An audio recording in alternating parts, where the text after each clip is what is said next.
Selamat sore. Ya, selamat sore, Pak. Selamat sore Ibu Ningsi. Horas bah. Aku mau perang lah Bu Ningsi. Nggak tahan lagi diriku. Janganlah, Pak. Kok tahu pula kok aku Ningsi? Enggak, aku mau perang. Ini siapa ini? Aku Woi, mau perang. Mau nggak, boleh nggak saya perang? Bang, jangan kasih tahu lah namaku. Enggak, aku mau perang. Jujur, aku mau perang memperburukkan hatimu. Gila. Halo Kak, Ada yang mau ditanyakan, Pak? Silakan. mau tanya tadi Kak, ketika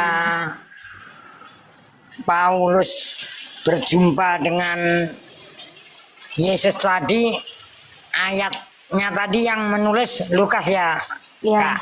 Iya. Nah, itu waktu menulisnya itu ketika perjumpaan itu atau di mana Kak? Iya.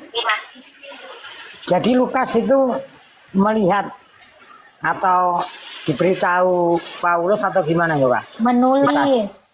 Bertemu dengan Paulus dan dimintai kesaksiannya. Ya. Jadi pada waktu itu juga Kak. Iya, Pak. Gini loh Kak. Soalnya kan kok kalau menulisnya di waktu itu kayaknya Kak ada kontradiksi gitu. Kontradiksinya di mana, Pak? Lukas itu kan lahir di akhir abad 1. Sedangkan Yesus disalib kan di abad 33, di abad 33 itu di masa Mana data yang mengatakan Lukas itu lahir di akhir abad 1? ada kita di Lukas itu kita lihat dulu. Di mana? Ya kita browsing ada itu Bu di mana-mana. Kalau Lukas ada di akhir abad 1, bagaimana Yesus mengutus Lukas jadi rasul? Kalau Lukas, dengar, kalau Lukas lahir akhir abad 1, berarti semua rasul itu udah pada mati.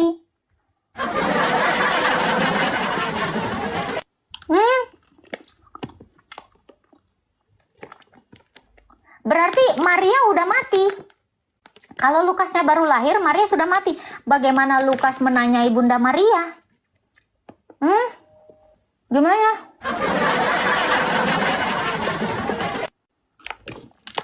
Gimana nih, Pak? Abad 33 lagi. Ini abad 21, Pak. Halo, Pak. Gimana nih, Pak? Abad 33 belum ada, Pak. Bukan abad 33, tahun 33 Masehi. Lalu? Dan sedangkan Lukas itu kan lahir di akhir abad 1. Abad 1 kan berarti kan Tahun umpama 990, tahun 99. tahun 99. Ya itu Datanya dari mana? Datanya dari mana? Nah, di biografi Lukas, Bu. Coba tunjukkan biografi Lukas. Nah,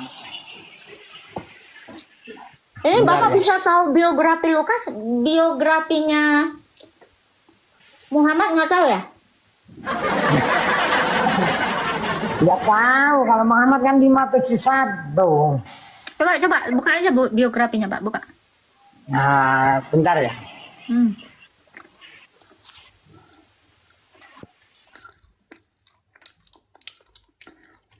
Entah Lukas yang mana Bu ini.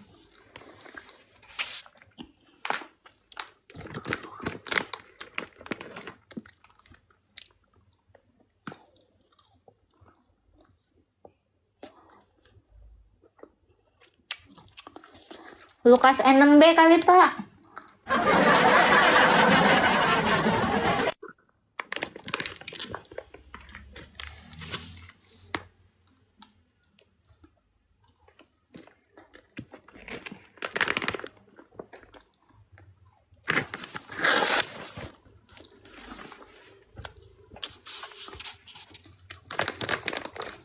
Dilihat, pokoknya yang browsing di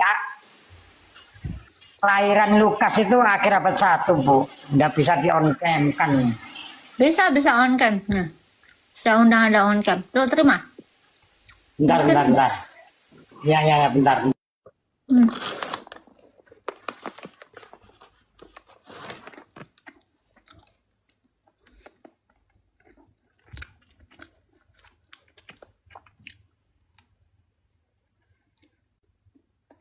Kak, makan apa? Minta, Kak. Ini ususnya kuyang. Jangan diminta. Kalian mau makan usus kuyang?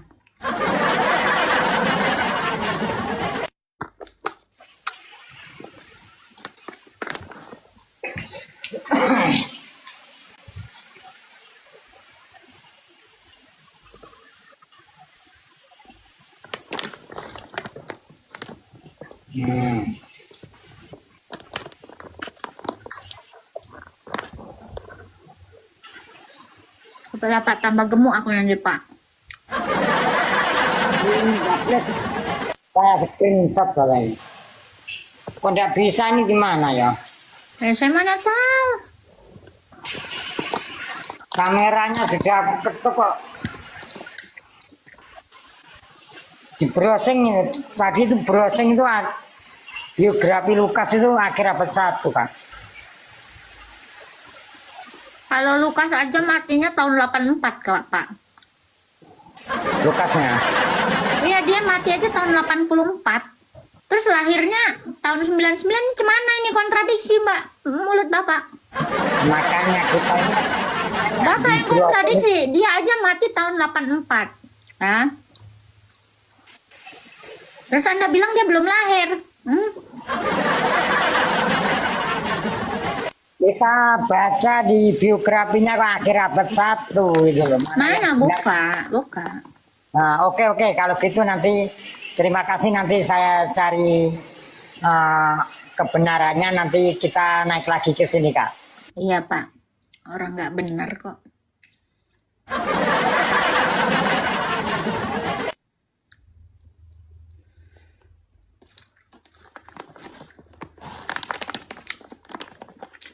Halo, Sultan. Halo. Halo, Pak. Halo, Kang. Iya. Saya mau nanya. Boleh nanya nggak, Bu? Boleh. Di Kristen itu pernikahan itu kenapa nggak detail diatur gitu loh? Ada Ada, nggak diatur gitu? Pak. Dan kasus-kasus perceraian gitu, ada nggak jalan keluarnya gitu loh? Ada. Coba Ibu kasih tahu dulu, aku pingin cerai. Bapak pengen cerai? Nih. Bapak Islam apa Kristen?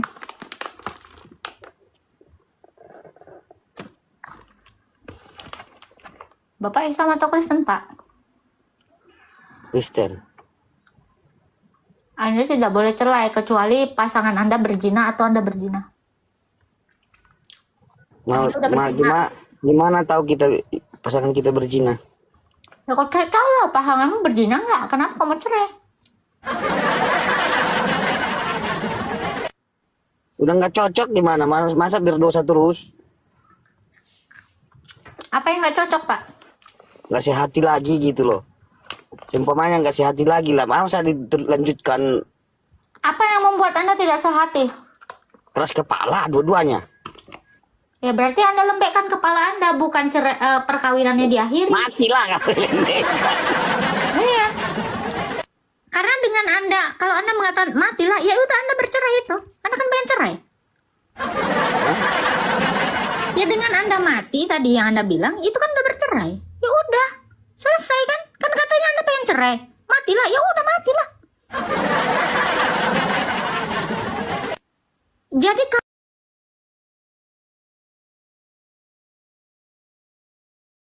yang diselesaikan sama kepala istri kau, bukan perkawinannya. Masa iya? Sakit tanganmu terus kau bunuh dirimu? Enggak nyambung.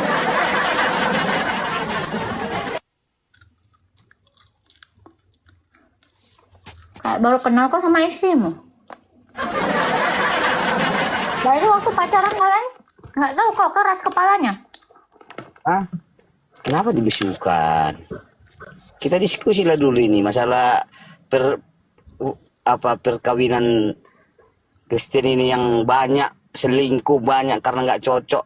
Apakah itu nggak ada jalan keluar gitu loh? Kalau nggak cocok kan tinggal dicocokkan Pak. Kok repot kali kau? Iya kan? Emangnya kau sama selingkuhanmu sebelumnya cocok? Kan nggak cocok, lagi dicocok-cocokkan. Kenapa kau nggak cocokkan aja langsung ke istrimu? Ngapain ke perempuan lain? Ya maunya kan kita gitu lah Bu, damai-damai lah. Kalau kau mau muka istrimu lain lagi, kau bawa dia operasi plastik, kan udah lain lagi mukanya. Biar semangat kau. Loh.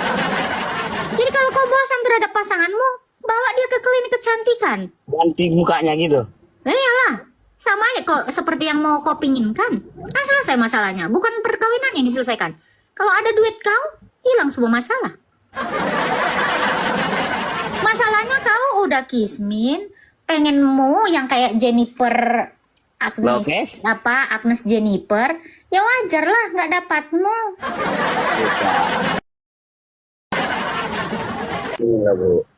Gini lah Bu, kita apa aja ya, kenapa nggak di voting dulu waktu Maaf, kawin bukan voting. Kalau kau voting emang pemilu.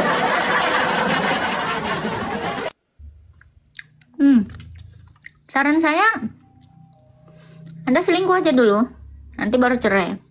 Kalau nggak Anda pindah agama, itu mungkin solusi. Pindah agama aja, ya kan?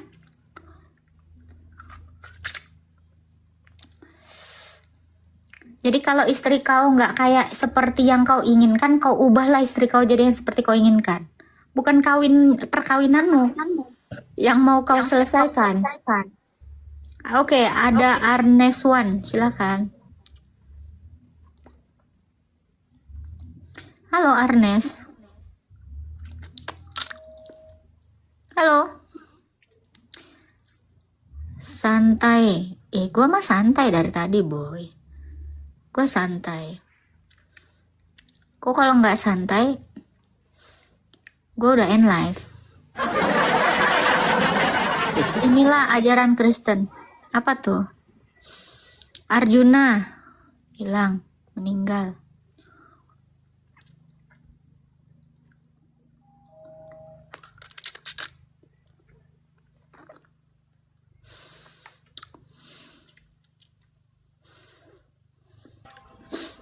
Halo, kopi. Halo Kak Ata. Halo. Ya, silakan Bang.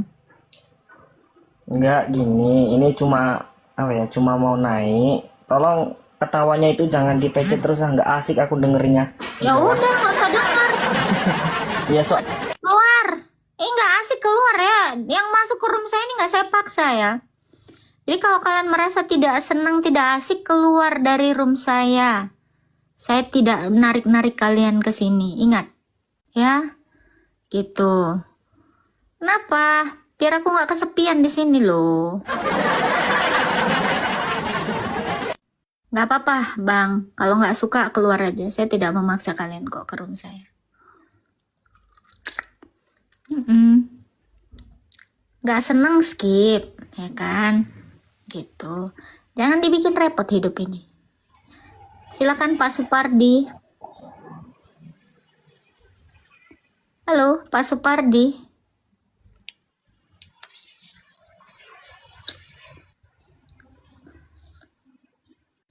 Nah, tuh kata si 8. Bukan donatur aja kok ngatur-ngatur. Kecuali kok donatur. Ini donatur kagak ngatur-ngatur.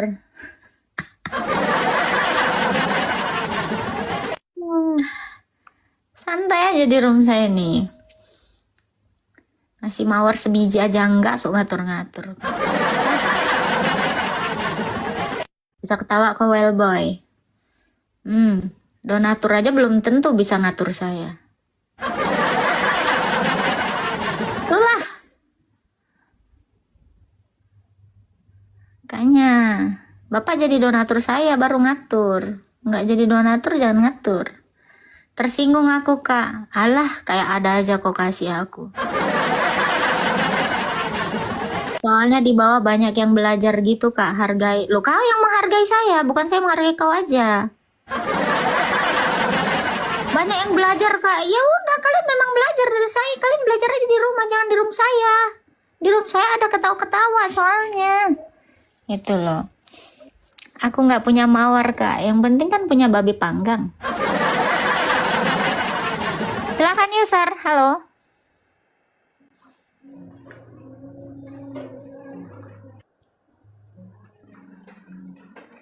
Halo.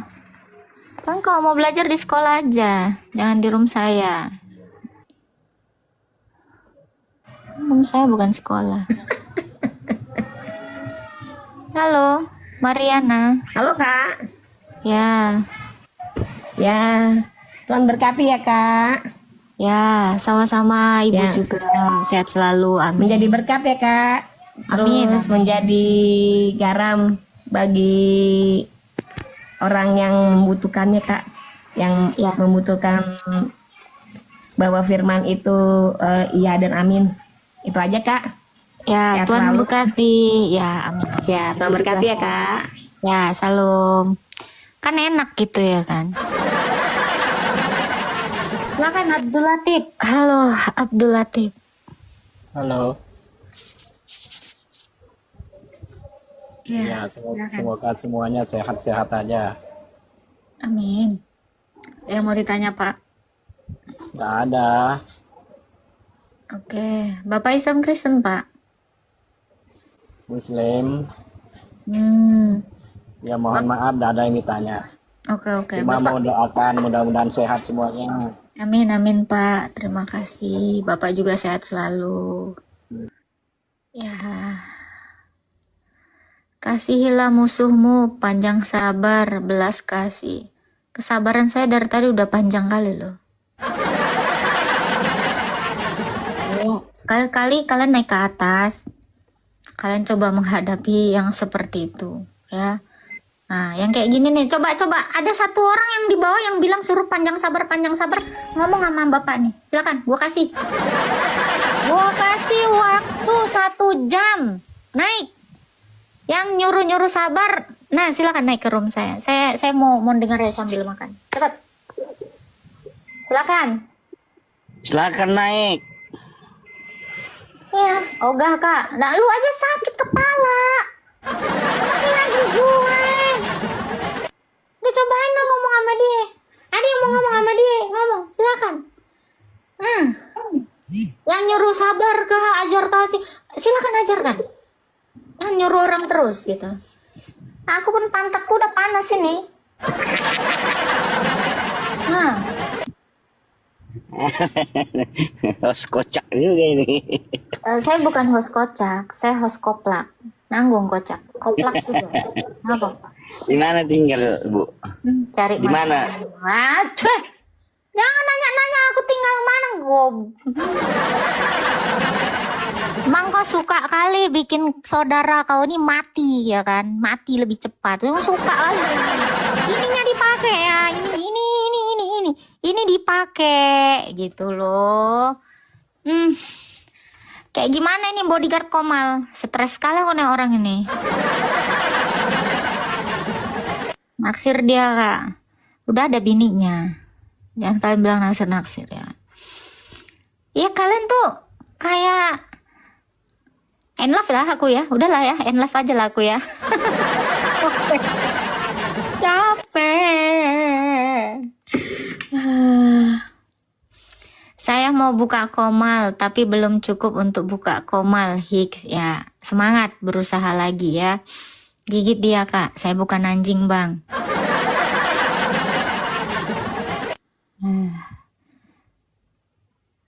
Kok mau dia buka rahasia? Aku pun nggak tahu. Orang sabar pantatnya lebar. Yang gue lihat di Indonesia pantatnya sempit-sempit semua. Berarti nggak ada yang sabar kan? Gitu ya kan? Muka kayak besi kasur, mau istri kayak Rose, Blackpink. Tuh, kau rasain tuh. Lah. Nggak pandai dia bersandiwara, Kak. Bukan masalah bersandiwara, ingat ya. Ini kan ruang diskusi, ya.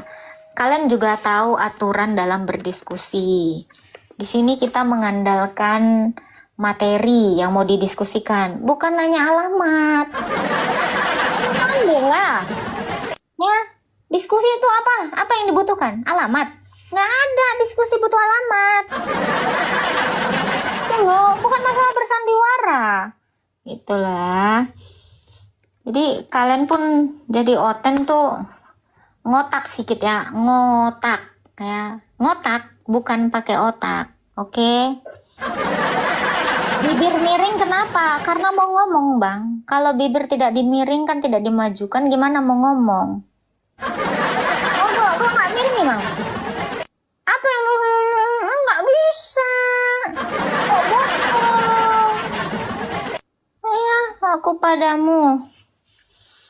Boleh? Silakan.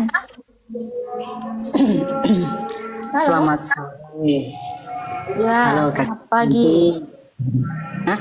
Masih Silakan. pagi. Silakan Pak, nggak apa-apa. Oke. Mau tanya, Boleh. kalau Yesus sama Yahweh atau Elohim itu gimana, Kak? Ini cuma tanya. Itu sama kah? Apa gimana? Yesus sama Elohim. Yehova, Yehova itu siapa Yahweh, lagi? Yahweh sama Yahweh.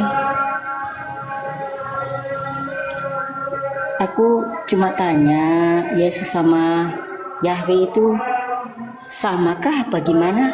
Yahweh itu yang mana? Soalnya tadi saya di tempat roomnya siapa itu, Ah, dia nggak mengakui Yahweh itu adalah Yesus, katanya beda. Apakah Yahweh itu Yesus kah apa gimana? ini Dan dia Yahweh. Yahweh ini ada di mana dalilnya? Enggak, saya cuma tanya. Ini kan cuma tanya, apakah kakak tahukah ada perbedaan kah apa gimana gitu? Perbedaan antara Yesus dengan Yahweh dan Yesus. Yahweh. Yahweh ini siapa? Saya tanya dulu, Yahweh ini siapa? Nah, Yahweh juga aku nggak tahu. Lah, kamu menanyakan sesuatu, membandingkan sesuatu yang kamu tidak tahu, gimana ini? Apalagi saya. Dan dia juga tidak mengakui Allah.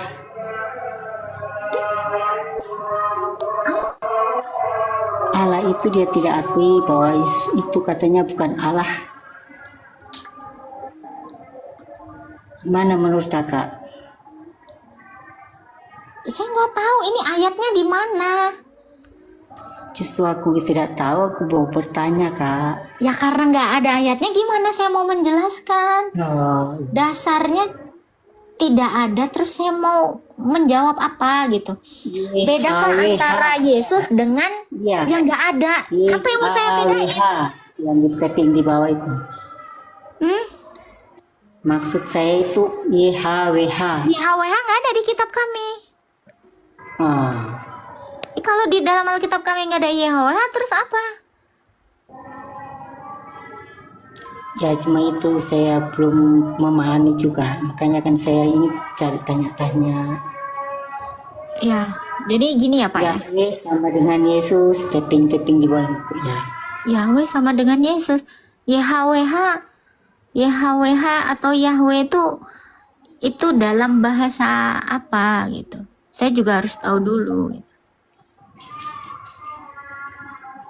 Jadi di dalam Alkitab kami gini ya Pak ya. Saya ini kan orang Indonesia Pak. Saya akan menjelaskan dalam bahasa Indonesia. Di dalam terjemahan bahasa Indonesia ini tidak ada kata Yahweh, yang ada Allah. Jadi kalau Anda mau mengatakan apakah beda Yesus dengan Allah?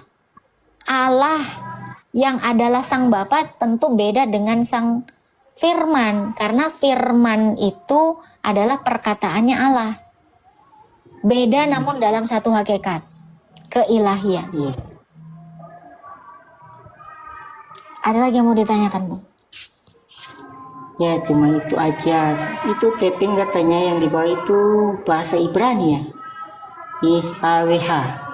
Oke, kami tidak memiliki kitab berbahasa Ibrani. Kitab sejak semula itu bahasanya Yunani. Jadi di dalam kekristenan sendiri kitab itu dalam bahasa Yunani. Dituliskan oleh para rasul itu dalam bahasa Yunani. Jadi intinya IHW itu nggak ada ya kak? Nggak ada. Oh iya, siap. Terima kasih kakak. Ya, Tuhan berkati, Bang. Halo alumni. Halo.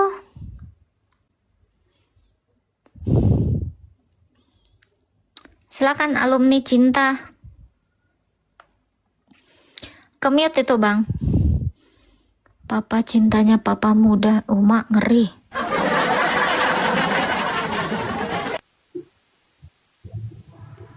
Halo. Edward hack apa nih? Halo, Pak. Halo.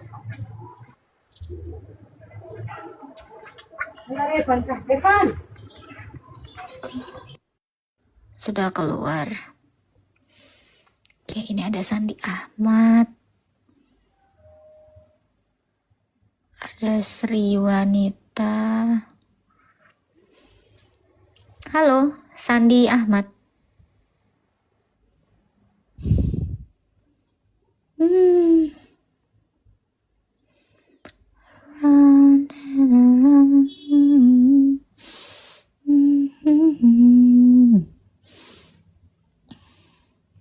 Sepi banget, oi, di roomku. Ada pribumi gabut. Ada Nolfik. Naik aja daripada di bawah. Ada Ilham. Kenapa pada muter-muter ya?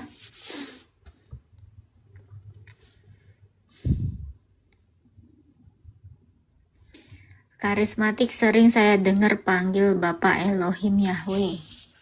Wow.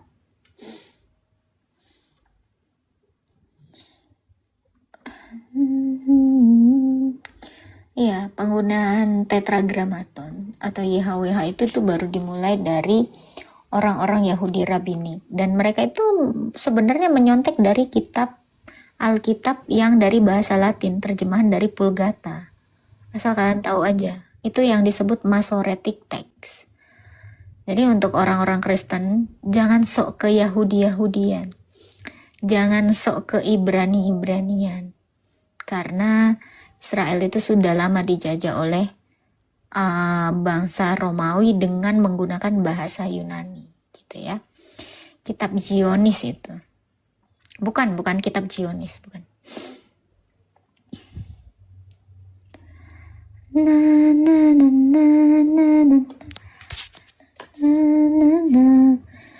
Kristen itu agama kasih apa benar? Iya, Bang. Halo. Silakan, Pak. Pak apa namanya nih? Halo. Ya, halo. Ya, silakan Pak Markoni. Mau nanya, Bu. Boleh. Kalau di dua bapak kami itu kan ada seperti ini. Datanglah kerajaanmu di bumi seperti di surga. Saya mau nanya, itu nubuatan atau memang sudah terjadi gitu loh? Itu kan doa, Pak. Kok doa jadi nubuatan? Ini nggak, maksudnya datanglah kerajaanmu di bumi seperti di surga. Kerajaan yang bagaimana itu gitu loh? Kerajaan Allah.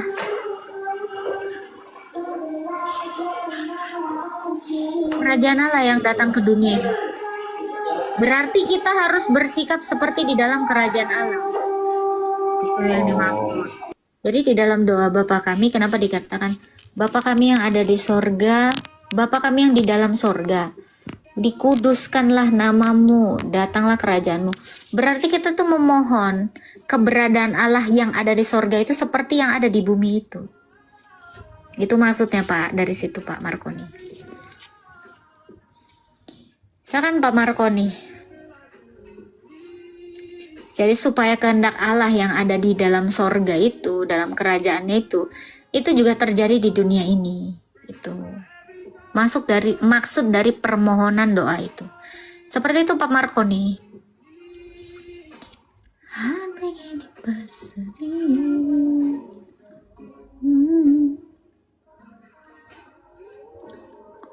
Halo, Pak Markoni silakan.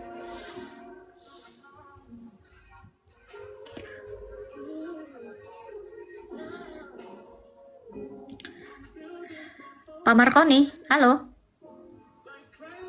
Ke mute itu Pak.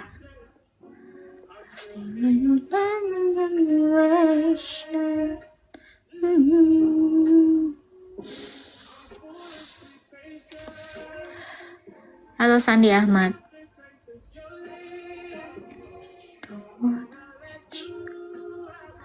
Silakan Pak Sandi Ahmad, ada yang mau ditanyakan. Apa benar Kristen itu agama kasih? Iya Bang. Mau pertanyaan saya, kenapa Indonesia dijajah 350 tahun oleh bangsa yang beragama Kristen? Kenapa? Hubungannya agama dengan penjajahan apa? Iya, kenapa Indonesia dijajah selama 350 tahun oleh agama Kristen yang disebut dengan agama kasih? Kenapa? Kalau Indonesia dijajah 350 tahun, Pak, mungkin nggak ada agama Islam di Indonesia? Enggak, Ya, logikanya aja, kalau Indonesia selama 350 tahun dijajah oleh agama Kristen, harusnya Anda tidak Islam, harusnya Anda Kristen. Ini membuktikan bahwa Belanda ke Indonesia bukan menjajah, tetapi untuk berdagang. yang benar, masa berdagang? Iya. Bapak tahu kerajaan pertama sebelum Islam? Ada? Enggak, pertanyaan saya kenapa? Sekarang ini Pak, Pertanyaan saya tanya. kenapa 350 tahun menjajah Indonesia? Itu orang Belanda beragama Kristen. menjajah Indonesia bukan karena mau menyebarkan agama, Pak, tetapi untuk membuka tempat perdagangan. Iya, kan Kristen agama kasih. Bener nggak? Lalu, Ya, kenapa agama sekarang kasih saya tanya, menjajah? agama kasih Kenapa dengan agama kasih orang, menjajah? agama kasih dengan orang sama atau tidak? Pertanyaan dulu. Saya nanya dulu nih. Kenapa agama kasih menjajah? Kan kasih. Agama Tidak kasih ada diajarkan di tempat harus kami. menyayangi. Iya, Benar nggak? orang menjajah dengan agama menjajah sama nggak, Pak? Enggak, bukan itu. Pertanyaan saya simpel. Pertanyaan Karena saya simpel. gini Pak, gini, simple, otaknya nyambung. Setidaknya simple nyambung. Anda ngomong agama itu ngomongin ajaran. Agama itu bukan orang, Pak. Satu hal yang Anda harus tahu. Agama menjajah atau orang menjajah. Di sini dulu otaknya dipakai. Nanti saya akan buka. Silakan. Kenapa Hagia Sophia, Turki sana, menjadi Islam? Itu adalah negara Kristen. Ini simple tapi Anda nggak ngerti. Sini lihat saya. Agama itu bukan orang. Yang menjajah itu orang. Agama Kristen tidak menjajah. Orang Belanda yang menjajah.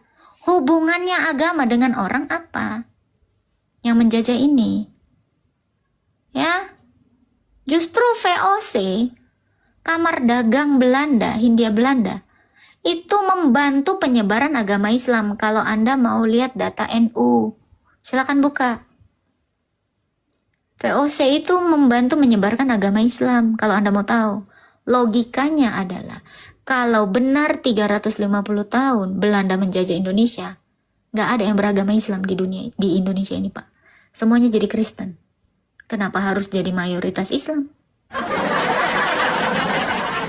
Satu lagi yang saya tanya, agama pertama kali di Indonesia itu adalah Hindu. Kemana agama Hindu ini? Kenapa agama Hindu makin sedikit? Siapa yang menjaga agama Hindu? Nah, Anda belajar aja dulu, Pak. Saya kasih paham Anda di sini. Silakan, Pak. Sama seperti Sultan Mehmed II menjajah Turki, Hagia Sophia, kerajaan Konstantinopel. Maka semua Turki itu mayoritas jadi Islam. Padahal itu adalah negara Kristen. Kenapa kalian menjajah kerajaan Kristen? Silakan, Pak Sandi. Di Islam itu nggak ada menjajah. Oke, At-Taubah ayat 29. Yang jelas, kenapa? At-Taubah ayat 29 itu bicara Nah, tentang agama Anda. sekarang gini, pertanyaan saya kan simpel. Kenapa Belanda menjajah Indonesia Ya kau tanya sama selama Belanda. 350 tahun? Kau tanya sama Belanda. Beragama Kristen. Bicara Mayoritas. Belanda, Anda tanya orang Belanda. Tadi Anda bilang agama. Agama gimana bisa menjajah? Agamamu mungkin yang menjajah. Kristen Betul agama kasih kan? Kristen agama kasih kan? Islam agama apa? Enggak, saya Penjajah. pertanyaan dulu. Islam agama kasih kan? Betul. Ya kan?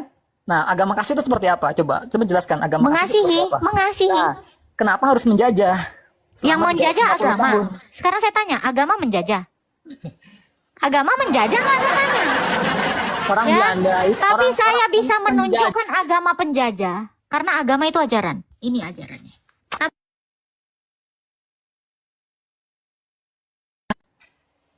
Yang menjajah itu agama apa?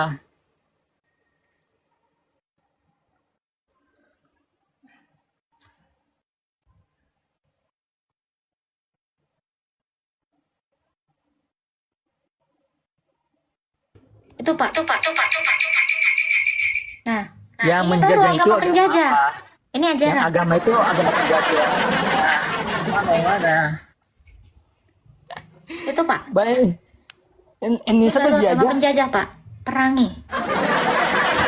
Jangan potong-potong baca Ini ingat ayat. ya udah Anda jelasin aja, saya nggak mau potong-potong ya udah.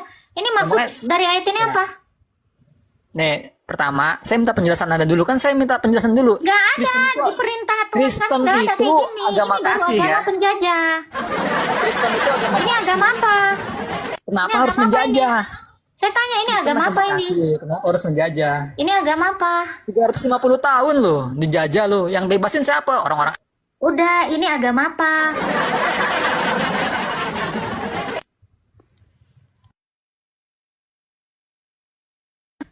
Gini ya Pak, kalau Anda bilang yang bebasin agama Arab, Anda lebih blunder. Wah, kocak. Sejak kapan Indonesia merdeka yang bebasin Arab? Hah? Pak, Anda siapa sih yang mendoktrin, yang mencuci otak Anda sampai kayak gini nih botolnya Pak? Hah? Sejak kapan Indonesia merdeka yang bebasin Arab? Keracunan apa? Keracunan kencing onta. Bapak buka aja ya data dari NU. VOC itu membantu penyebaran agama Islam. Anda buka sana data dari NU. Dan Indonesia itu tidak mungkin dijajah 350 derajat. 350 tahun. Hoax. Ya. Ini lebih ngarang lagi Anda yang membebaskan Arab. Anda orang Indonesia apa orang Arab? Bahlul emang ente. Ente bahlul. Tunjukin sama saya.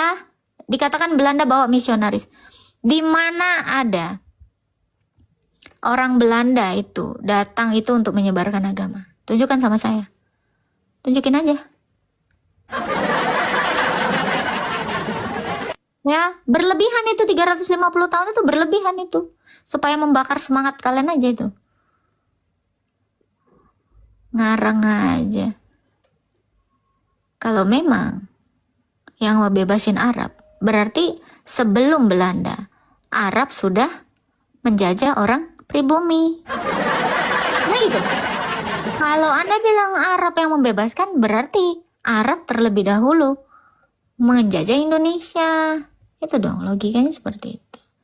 Jangan goblok-goblok banget lah ya di room saya ini ya. Kalau enggak saya bilang, jangan botol-botol banget.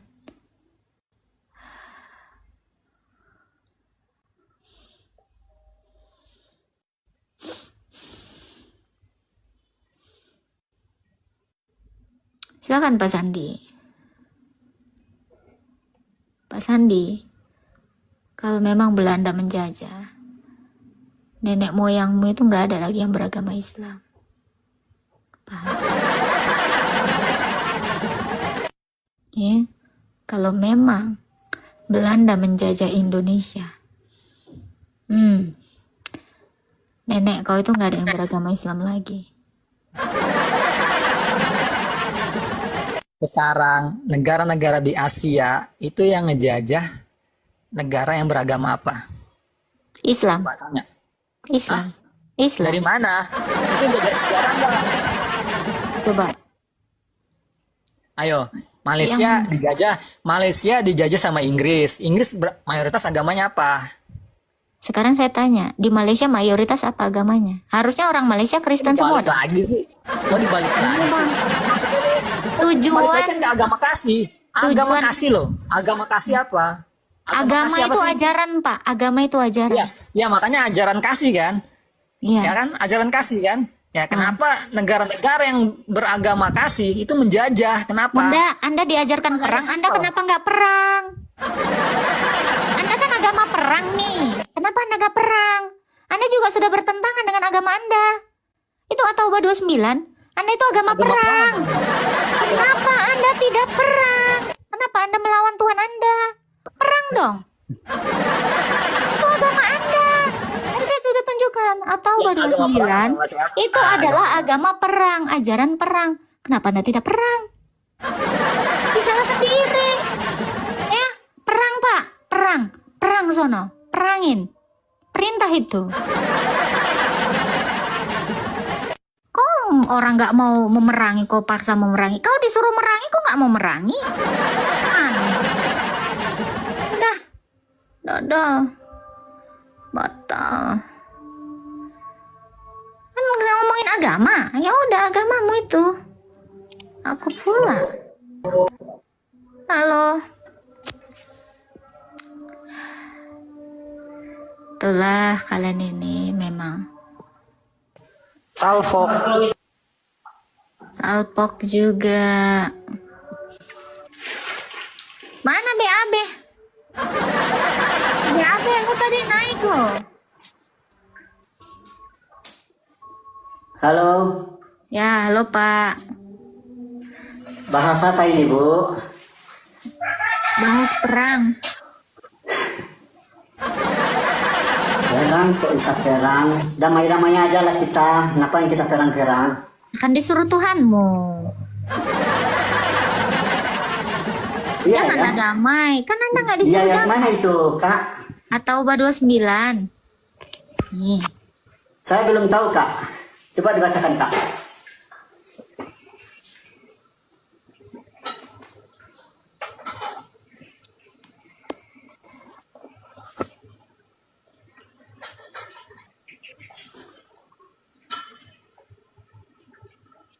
Silakan Pak, dibaca. Pakai kacamata pembesar dulu Kak. Pergilah orang-orang tidak beriman. Apa itu Kak? Allah dan hari kemudian mereka Perangi Pak, perangi. oh gelap ini kacamatanya blur ini.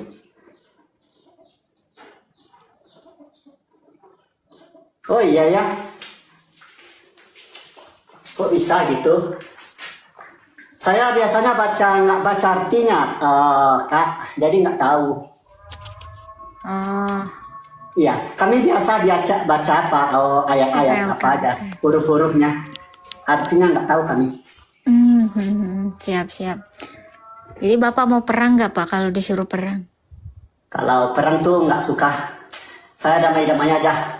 Tapi kan Tuhan ngajarin Bapak perang. Ya itu Tuhannya pasti Tuhan kami sudah salah itu. Salah Tuhan kami. Kok Tuhannya salah sih Pak? Nggak boleh Pak nyalain Tuhan Pak. Iya sebenarnya itu perang itu nggak bagus itu. Tuh Tuhan kami itu yang salah. Maafkan kami Bu. Waduh. Bapak yakin ini? Iya. Wah. Ngajak perang itu nggak bagus itu dalam agama itu. Ada itu perintah Allah jangan membunuh, ya. Iya kan? Ada 10 perintah Allah ada itu. 10 perintah Allah. Iya. Di mana? Jangan membunuh. Kecuali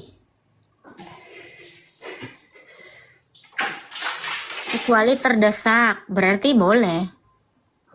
Nggak boleh. Pokoknya membunuh, menghilangkan nyawa orang nggak boleh. Oh, oke. Nggak boleh ya. Berarti perang itu salah.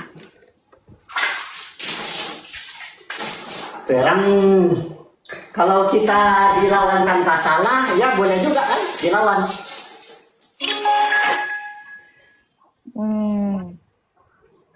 Boleh perang, kita diperangi tanpa ada kesalahan boleh. Perang itu memang bisa nggak tanpa ada kesalahan? Bisa.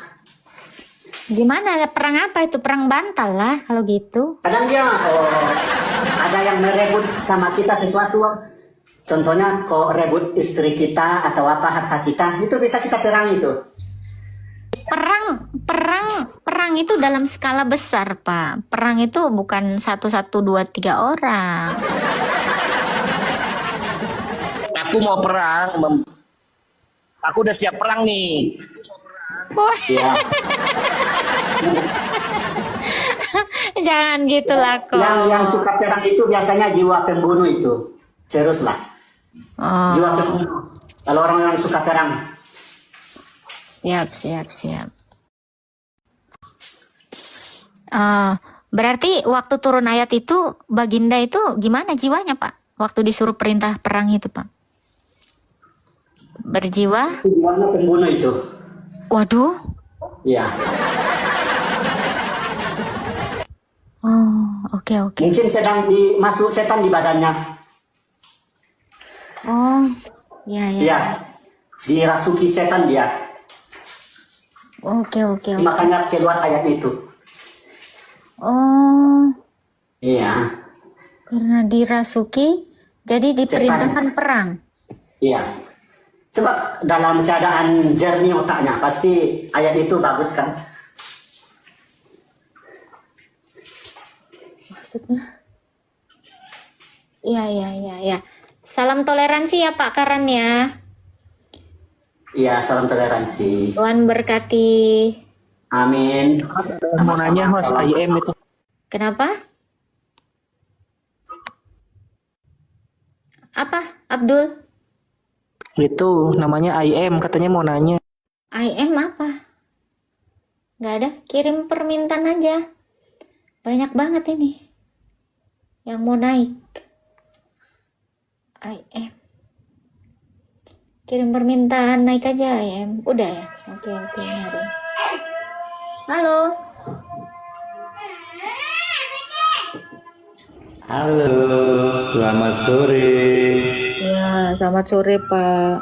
Selamat sore Ibu Ningsi. Horas bah.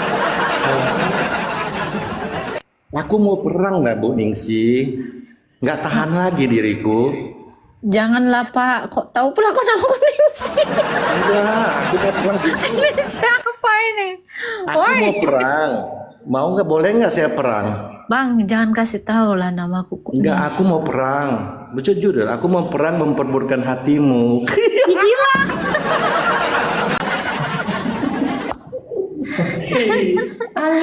Astaga, Kojul apa kabar Kojul? Ku nama aku macam AM. Itu masjid apa tuh Hagia Sophia ya, gua ada ke sana, tau nggak tuh gambar-gambarnya Yesus, tua Yesus yang membunuh Maria, tau nggak? Itu kan pakai mosaic punya kan, disusun pakai keramik itu kalau kita lihat tuh sengaja dibongkar sama mereka itu semua. Iya kan? Itu kan gereja Kristen kan? Iya, dibongkar sama mereka, ada videonya gua. Kalau mau nanti gua suruh Abdul kirim. Kirimlah. Dibongkar, nggak mungkin lepas, itu kan mojak kan, keramik kan susah itu lepas kan, itu dibongkar tuh separuh. Itu hati-hati ya, mulutmu ada harimaumu. Iya. Udah saya turun lah. Jangan kau sebutkan lagi nama. Jangan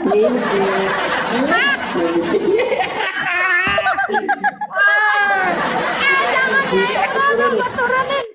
Jadi tahu seluruh dunia nama.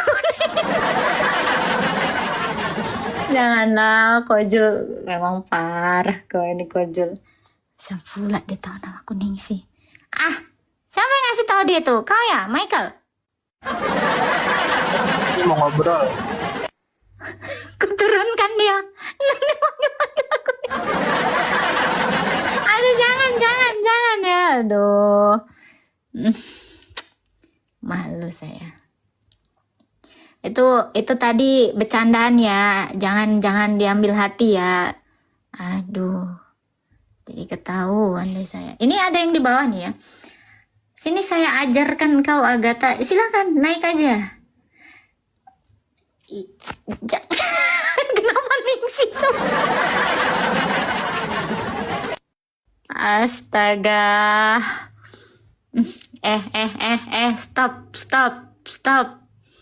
Stop yang nyebut saya ya. Aduh, Tante Ningsih.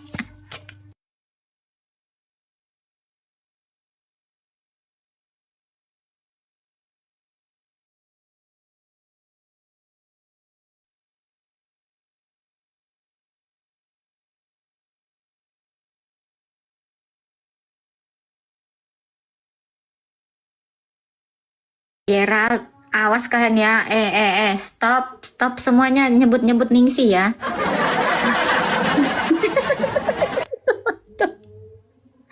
Awas kayak aku tandain kau ya, IM ya. Aduh. Bisa-bisanya dia tahu nama gua.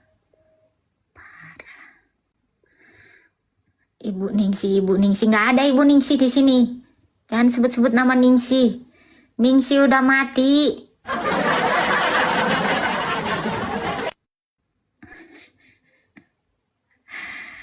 Astagfirullah.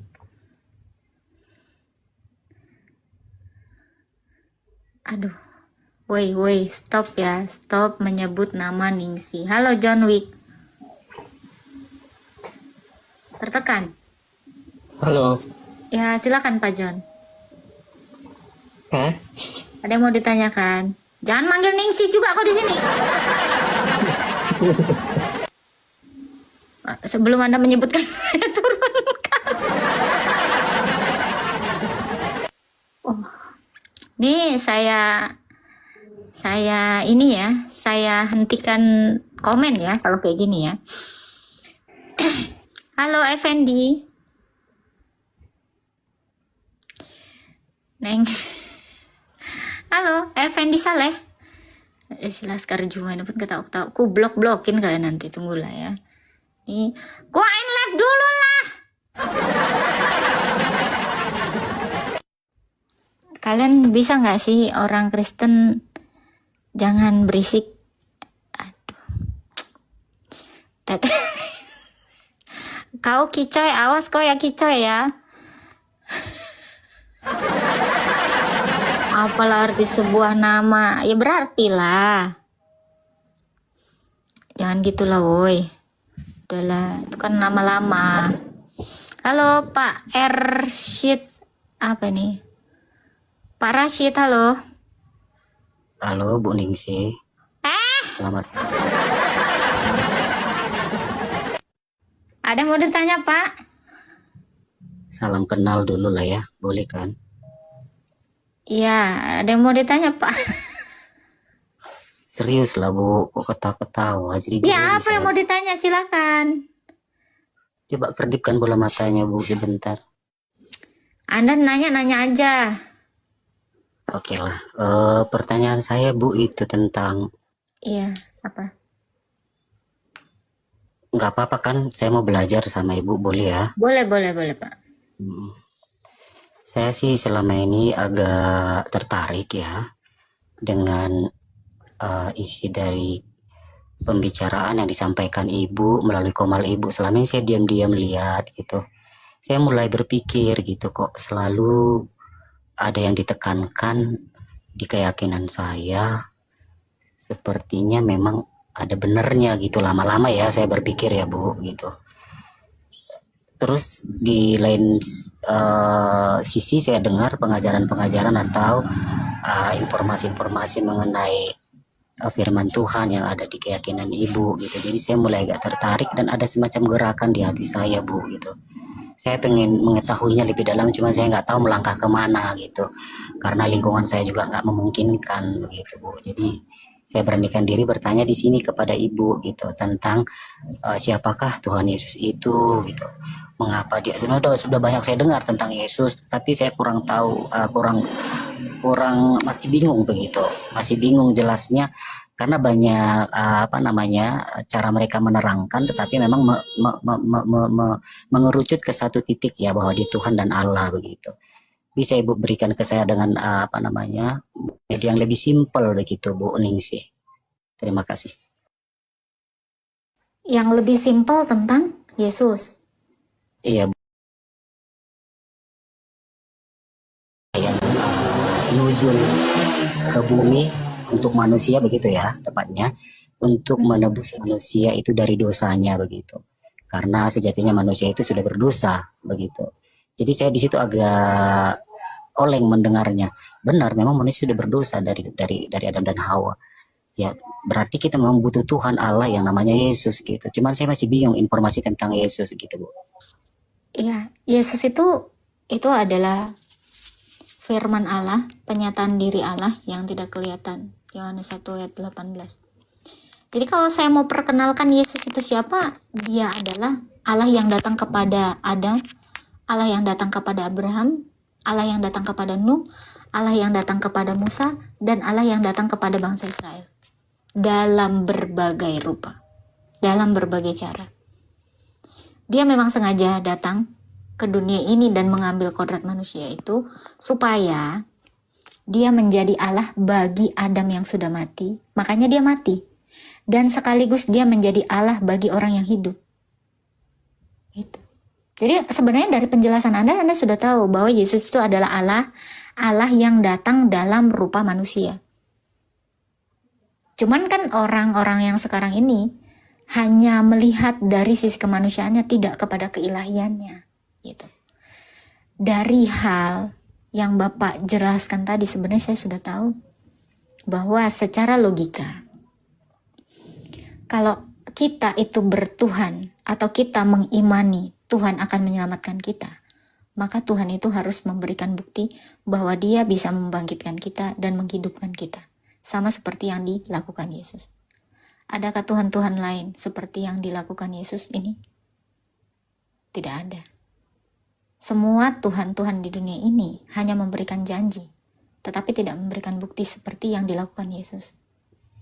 Jadi saya mau simpulkan secara singkat bahwa Yesus ini adalah Tuhan yang membuktikan bahwa Dia mampu menyelamatkan manusia. Itu aja, Pak. Oke, terima kasih Bu untuk penjelasannya. Saya makin dikuatkan lagi. Sebenarnya sudah berapa tahun ya saya berpikir untuk ini secara pribadi. Kan saya bikin akun baru. Takut dengan akun besar nanti kan agak ini kan. Yang membuat saya terbuka berpikirnya selama saya berdiam diri di di dalam komal-komal seperti punya ibu lah ya, saya panggil ibu apa sih namanya, Ibu Madu. Tadi saya terekam terbaca tadi katanya Ibu Ningsih, maka saya panggil Ibu Ningsih. Sebelumnya minta maaf ya. Jadi yang membuat saya mulai terbuka berpikir itu, saya nggak tahu tuh dari mana tekanannya membuat saya menjadi tertarik. Bahwasanya dikatakan kita manusia sudah berdosa, tentu yang menyelamatkan kita adalah manusia juga begitu. Sehingga Allah berupa manusia itu yang bikin saya terbuka berpikirnya di sana, mulai sadar gitu. Berulang-ulang disampaikan, berulang-ulang ditegaskan, berulang-ulang di empasis gitu sama apologet seperti ibu gitu kan. Hati kecil saya terus setiap malam berkata begitu, ya kita manusia yang menyelamatkan juga manusia, itu sangat logika sekali begitu. Sehingga saya jadi berpikir ada kesempatan untuk bertanya gitu. Di sore hari ini saya berterima kasih bertanya begitu. Cuman satu lagi yang saya perlu tanya lagi untuk ibu, semoga bisa memberi saya kelegaan hati, karena selama ini juga saya mendengar bahwa keyakinan iman Kristen itu sangat kaya atau dilandasi dengan sejarah gitu ya, history, sejarah begitu. Jadi di kesempatan ini saya nggak mau membahas keyakinan saya mau mutlak belajar dan ingin mengetahui informasi mengenai iman Kristen dari ibu. Kedatangan Tuhan Yesus itu ke dunia ini, dia nujul, dia menjadi manusia, dan nyata ada yang menyaksikan. Ini yang saya underline ya, ada yang menyaksikan, sehingga berita itu tidak bohong. Berapa ribu tahun yang lalu itu sudah diceritakan dan memang ada saksinya sampai hari ini itu hidup.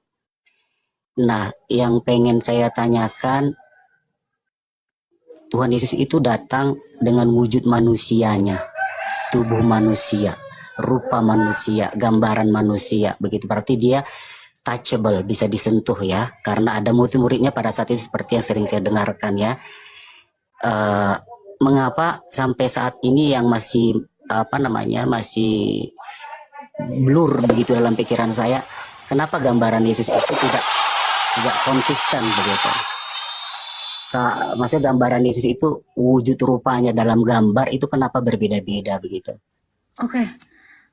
Kalau Anda mengatakan dalam gambarnya itu kenapa beda-beda, salah. Karena sejak semula gambar itu atau ikon itu seperti yang digambarkan oleh Rasul Lukas.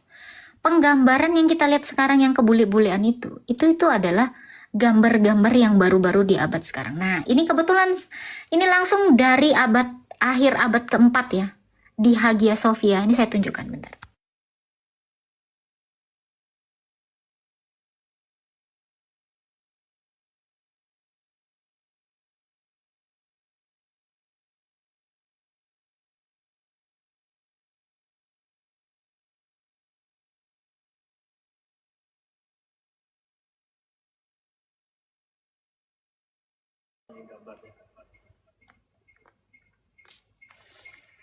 Oke, ini ya, saya ulang lagi, mungkin ini enggak yang banyak. Ini jadi harusnya saya kesini kemarin ke Hagia Sophia dan melihat ini gambar, ya. Nih, jadi kalau dikatakan kenapa gambar Yesus itu berbeda-beda, tidak berbeda. Ini yang ikon yang paling tua. Ini di gereja Hagia Sophia. Ini kedengaran suaraku, ya. Ini harusnya saya kemarin kesini dan ini rekaman dari Kojul tadi teman saya itu, ya. Jadi kalau dikatakan kenapa gambarnya beda-beda, tidak. Nih nanti tunggu ya, saya akan berhentikan. Nah, ini itu adalah ikon Yesus. Oke, sebentar, saya bikin lagi ke ini. Ikon Yesus ini tidak berubah dari dulu. Nah, makanya kalau Anda lihat ini ikonnya, ini masih sama.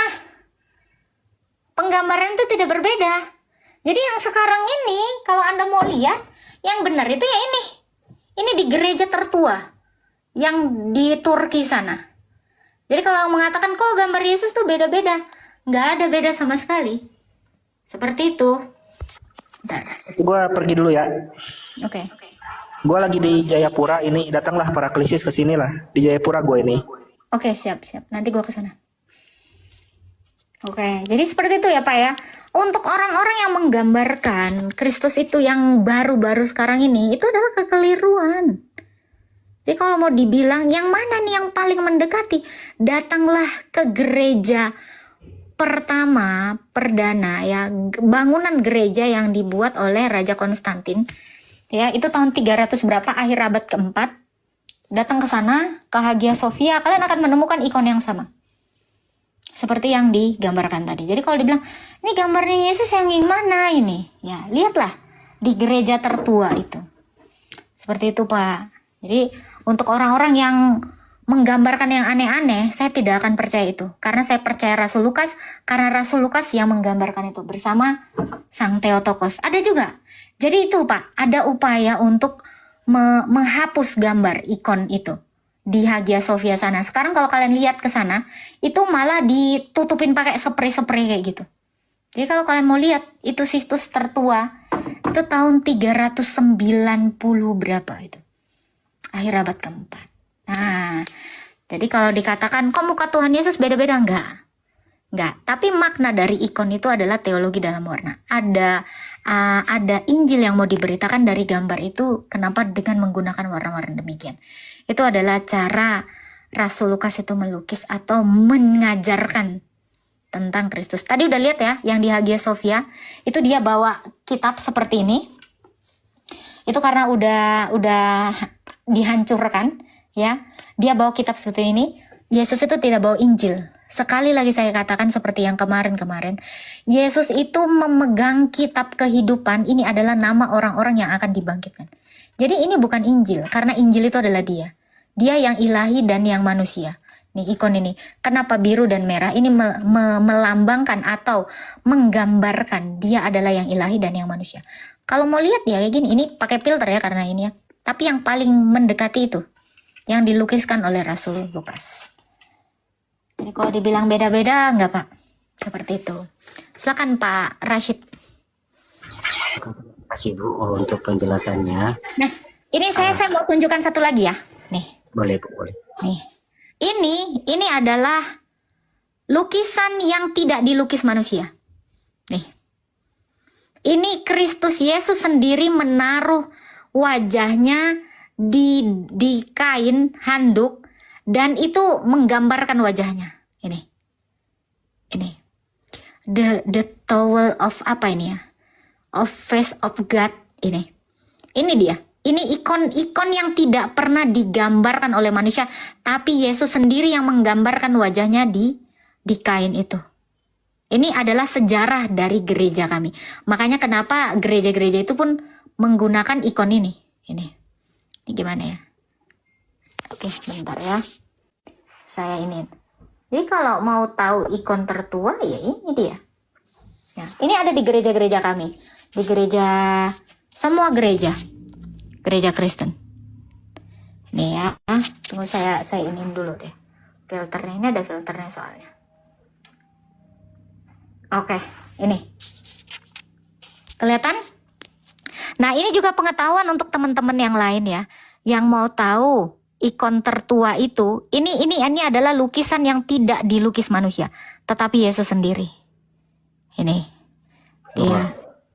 Ya, jadi kalian bisa datang ke gereja ortodoks, semua gereja ortodoks oleh Tuhan Yesus sendiri, Bu. Iya, jadi dia menaruhkan anduk ke wajahnya dan ada gambarnya ini di dalam handuk itu dan diberikan kepada gereja di Syria kalau tidak salah. Seperti itu. Boleh tahu Bu, untuk informasi demikian apakah itu akurat dan akurat karena semua gereja mengakui ini. Ada dalil dan datanya karena kan kalau saya dalil tahu ya tidak, tapi gereja bukan gereja pembohong. Itu yang harus Kristen itu kan sangat adekuat dengan namanya fakta dan sejarah, itu maka saya tanyakan, saya takut nanti tentu.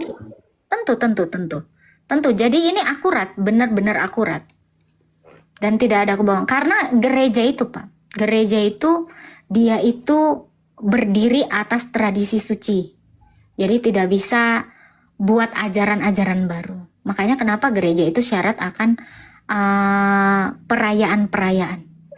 Jadi ini pun kami peringatin ini, kapan peristiwa dia menaruhkan wajahnya itu itu ada tanggal-tanggal peringatannya. Apakah peristiwa itu ada terdapat di dalam Alkitab, Bu Ningsih? Ada. Galatia 3 ayat 1. Hai orang Galilea yang bodoh, bukankah Yesus Kristus itu sudah secara terang dilukiskan di depan matamu? Itu. Saya buka Galatia 3 ayat 1. Ada lagi yang lainnya ya. Oke. Ini saya tunjukkan aja ayatnya. Jadi memang Yesus tuh melukiskan dirinya. Orang Galatia, sorry ya. Jangan buning sih dong. Ya, ini dalilnya. Oke. Hai orang Galatia yang bodoh, siapakah yang mempesona kamu? Bukankah Yesus Kristus yang disalibkan itu telah diterangkan dengan jelas di depanmu, telah dilukiskan dengan jelas di depanmu. Ini bukan diterangkan, saya ambil yang Alkitab koplak ini terjemahannya ya. Bentar. Dilukiskan. Teks aslinya itu ikon. Kok ada pula itu gambar apa itu? Ya, itu dalam teks aslinya ikon itu, bukan diterangkan, dilukiskan. Galatia 3 ayat 1. Ini saya pakai Alkitab yang terjemahan yang benar ini. Kok lain lagi nih? Nih. Mana ya?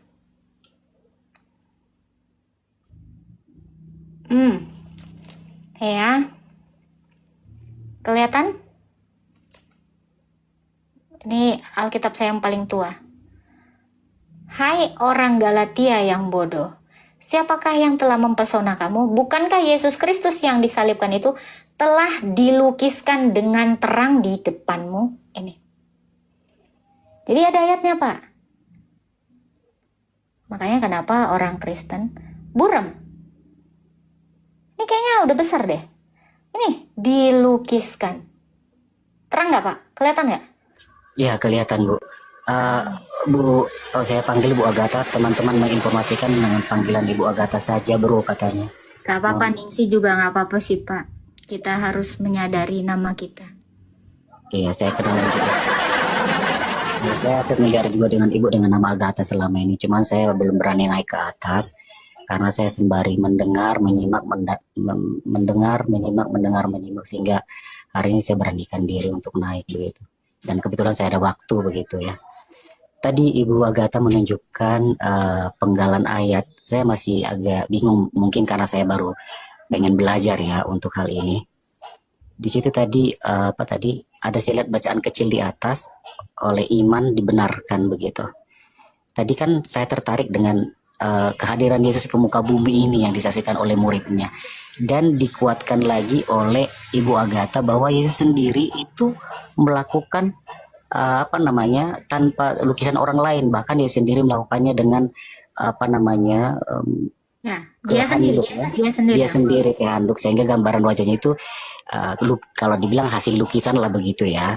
Kalau dengan bahasa sekarang dikatakan terbentuk wajahnya oleh Yesus sendiri begitu. Sementara ayat yang disampaikan Bu Agatha tadi kan itu penggalan, saya masih kurang paham itu. Itu berarti pada saat setelah Yesus naik ke surga, itu di buku Galatia tadi, Bu Agatha. Kenapa? Tadi kan ayat yang disampaikan Bu Agatha itu kan dari Galatia. Saya juga pernah baca-baca. Galatia itu apakah pada zaman itu Yesus masih ada atau setelah Yesus naik ke surga seperti yang dikatakan? Setelah Yesus naik ke surga kan murid-muridnya itu yang memberitakan Injil itu. Nah, Injil itu kan Yesus sendiri begitu, Bu Agatha. Yang melukiskan itu adalah Rasul Lukas. Kenapa Rasul Paulus mengatakan seperti itu kepada jemaat di Galatia? Itu untuk menegaskan kepada orang Galatia, jangan lagi tidak percaya kepada Yesus. Karena Yesus ini benar-benar sudah nyata dilukiskan di hadapan kalian. Kenapa kalian masih tidak mempercayainya lagi? Itu maksudnya. Itu yang dimaksud Rasul Paulus. Karena surat kepada jemaat di Galatia itu adalah tulisan Rasul Paulus. Kenapa Rasul Paulus mengajarkan ini? Karena Rasul Paulus belajar dari Rasul Lukas dan rasul-rasul yang lainnya. Seperti itu Pak Rishad. Oke, terima kasih Bu Agatha. Walaupun saya masih confused mengenai lukisan Yesus itu nggak menjadi masalah yang terbesar bagi saya. Yang menjadi catatan penting bagi saya yang membawa perubahan ke dalam alam pikiran dan hati saya, bahwa memang Yesus itu ada begitu, yang selama ini saya pikir-pikirin, saya renung-renungkan ya, terlepas dari orang menyampaikan saya secara pribadi begitu, untuk berusaha mengenalinya begitu.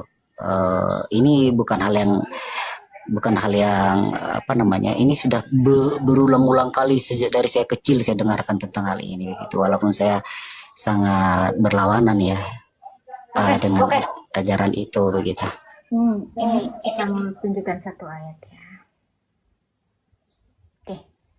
Yesus ini berkata, ini Yesus sendiri yang berkata dan dituliskan oleh Rasul Yohanes ketika di Pulau Patmos ya. Akulah Alfa dan Omega, firman Allah. Ini pengakuan Yesus yang ada. Ini past imperfection, berarti keadaannya yang ini yang sekarang ini, yang ada dan yang sudah ada. Nah ini past imperfection, yang sudah ada lampau, ini sudah, ini telah ya, dia ada, sudah ada, telah ada, dan yang akan datang, yang maha kuasa. Kalau Yesus mengatakan dia itu ada di sepanjang segala abad. Jadi untuk orang-orang yang mengatakan waktu itu kan Yesus udah nggak ada, gimana ceritanya? Lagi saya terangkan di dalam Kisah Para Rasul 9, kalau dikatakan Yesus terangkat sehingga dia sudah tidak ada lagi. Lalu bagaimana dia bertemu dengan Rasul Paulus? Ketika perjalanan ke Damsik, ketika Rasul Paulus ini mau menganiaya gerejanya. Berarti Yesus ini ada di sepanjang segala abad, ke depan dan ke belakang. Jadi untuk yang mengatakan, loh kan Yesus nggak sejaman. Yesus itu di sepanjang segala zaman. Mungkin tidak. Allah itu ada timeline-nya. Ya seperti yang saya baca juga begitu. Saya kan diam-diam baca gitu sembari mendengar dari pengajaran Komal. Saya kan diam-diam beli Alkitab atau download juga. Saya lihat itu mengenai Paulus yang sering kami ini ya nggak percayailah gitu, dia kan penipu menurut kita ya, iman kita. Tapi setelah saya semakin kemari saya lihat, saya baca, oh ya benar, ternyata Tuhan Yesus itu menampakkan diri kepada Paulus begitu, yang saya lihat sendiri ya, tanpa saya baca begitu. Saya ingin menggali informasi lebih dalam begitu, makanya saya sering mendengarkan. Boleh ditambahkan lagi sama Ibu Agatha? Saya rasa udah. Saya tidak menambahkan sesuatu dari apa yang sudah diinformasikan para rasul. Jadi kalau kita mempertanyakan ya keberadaan Yesus ini atau meragukan kerasulannya Paulus ini, sementara gini loh. Sementara yang mengkonfirmasi ini banyak orang gitu loh. 12 murid dan 70 murid. Mungkin tidak Rasul Paulus ini mengajak 12 murid dan 70 murid ini untuk berbohong gitu loh. Dan kalaupun Rasul Paulus ini tidak dikonfirmasi, ini harusnya rasul-rasul yang lain ini ngamuk dong. Iya betul. Kami rasul, kamu Itu siapa gitu. Kalau memang iya, secara logika kan gitu. Harusnya Iya, yang menolak pertama sekali itu adalah Matius, Markus, Lukas, Yohanes. Betul. Siapa nih? Kok kau bisa-bisanya ngaku rasul? Tetapi ternyata ajarannya Rasul Paulus diterima semua gereja. Berarti memang ya Rasul Paulus ini sudah dikonfirmasi sebagai rasul oleh para rasul yang lainnya. Ini juga di Galatia ini. Peristiwanya juga di Galatia. Ya. Galatia 1 dikatakan. Sebelumnya Bu Agatha, saya agak bingung dengan terminologi dalam kekristenan. Rasul dan murid itu apakah sama, Bu? Rasul gini, saya juga murid Yesus, tapi rasul itu adalah orang yang diutus langsung. Jadi murid itu rasul sekaligus murid. Kalau saya murid aja. Jadi apakah murid sama dengan rasul? Belum tentu. Karena saya murid tapi saya bukan rasul. Tetapi rasul sudah pasti murid. Oh iya, otomatis gitu ya. Ya, kalau rasul sudah pasti murid Yesus, pasti dimuridkan. Makanya Rasul Paulus pun dimuridkan rasul yang lain. Dan rasul-rasul yang lain itu sebelum Paulus itu adalah murid Yesus juga. Semuanya murid Yesus. Semuanya murid Yesus. Ya. Lanjut, Bu. Ya, seperti itu. Ada lagi yang mau ditanyakan. Jadi saya hanya menjelaskan itu. Nah, di dalam Galatia tadi saya mau bawa ini. Di sini dikatakan, ya, setelah ini Galatia 2 ayat 9 ya. Setelah melihat anugerah yang diberikan kepadaku, Yakobus, Kefas, Yohanes yang dipandang sebagai soko guru. Soko guru ini adalah ring pertama atau murid Yesus yang paling utama, yang selalu ada di setiap peristiwa. Yohanes, Petrus atau Kefas, dan Yakobus. Di saat apapun yang diajarkan Yesus dan di saat apapun yang mau ditunjukkan Yesus, ini murid selalu ada. Ini yang disebut ring utama atau soko guru tadi. Jadi di peristiwa menampakkan diri dengan Elia dan Musa ini ada, yang lain belum tentu ada. Jadi 3 murid utamanya Yesus ini, Petrus, Yakobus, dan Yohanes ini dikatakan apa? Yang dipandang sebagai pilar jemaat, bahkan dikatakan pilar ya, pilar gereja ya. Berjabat tangan dengan aku dan dengan Barnabas sebagai tanda persekutuan, bersekutu dalam Buah kerasulan. Kakak bisa disertakan ayatnya supaya saya catat. Oke. Galatia 2 ayat 9 nih. Galatia 2 ayat 9.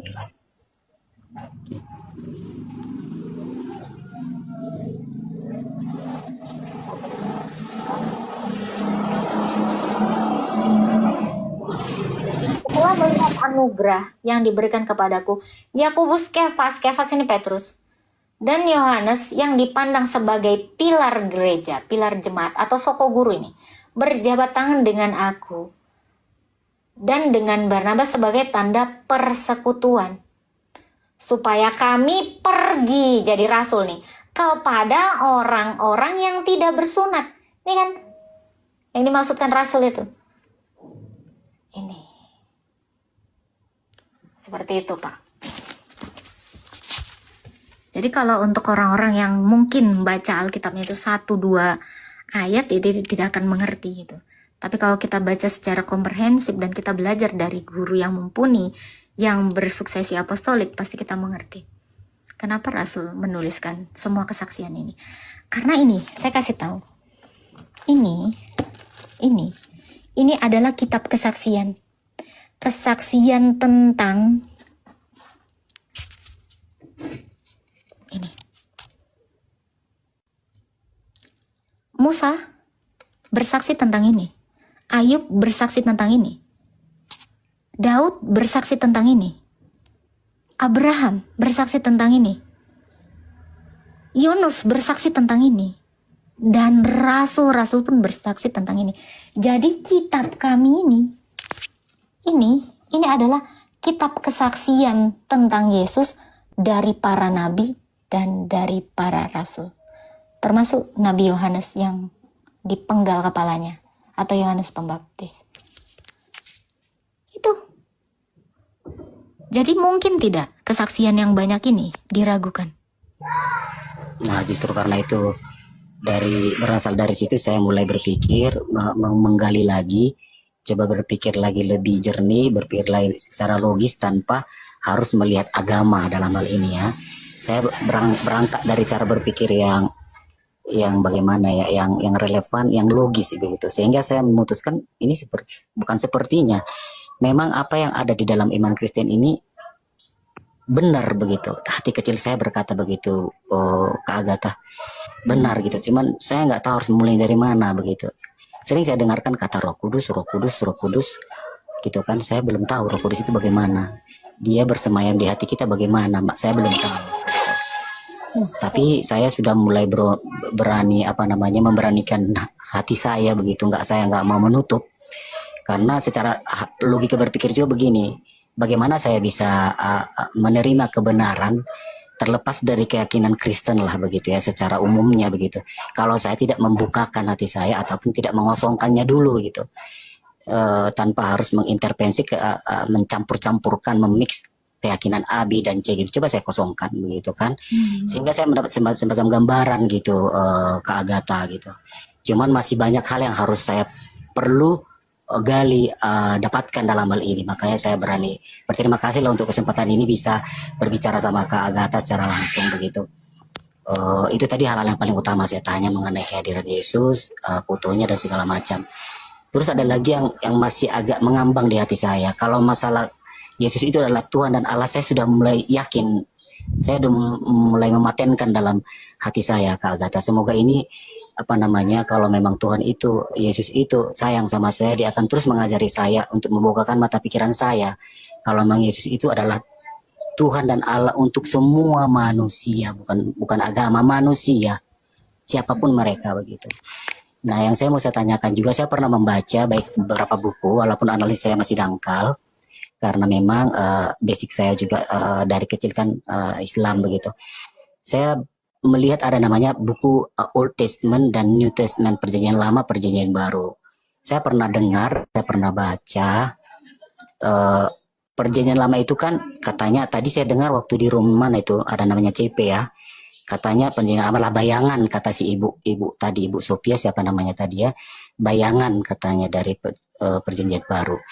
Nah, cuman saya baca lagi, perjanjian lama itu adalah Tuhan yang hadir, Allah yang hadir pada saat itu cacat begitu. Allah itu bukan Allahnya yang cacat, katanya cacat.